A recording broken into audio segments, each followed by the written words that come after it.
Welcome back to my channel.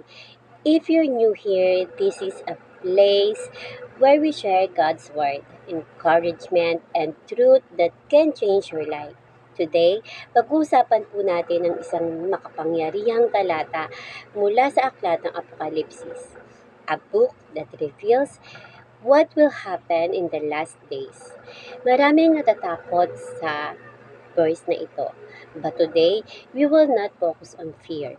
We will focus on hope, warning, and preparation. So stay with me until the end because this message might be exactly what your soul needs today. Sa Apokalipsis chapter 3 verse 20, narito, ako'y nakatayo sa pintuan at kumakatok. Kung ang sinuman ay makarinig ng aking tinig at magbukas ng pinto, ako'y papasok sa kanya at kakain kasalo niya at siya'y kasalo ko. This verse is very powerful and personal. Jesus is saying, I am standing at the door and knocking. Hindi niya sinisira ang pinto. He is not forcing his way into your life. Instead, he is patiently knocking. This means God respects your free will. He is waiting for you to invite Him into your heart. Maraming tao ang busy sa buhay, work, problems, social media, worries.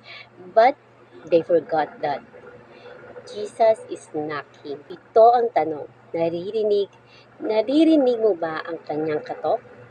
When the verse says, if anyone hears my voice and opens the door, it shows that salvation is a personal decision. Hindi ito tungkol sa pamilya mo, hindi sa kaibigan mo. Ikaw mismo ang magdedesisyon. And then, Jesus said, I will come in and eat with that person. In biblical times, eating together means relationship, closeness, and fellowship. So, this is not just about religion. This is about having a real relationship with Jesus. Gusto ng Diyos na makasama ka, not just on Sunday, but every day of your life. Apocalypse is often seen as a scary verse, full of judgment, end times, and destruction. But this verse reminds us of something important.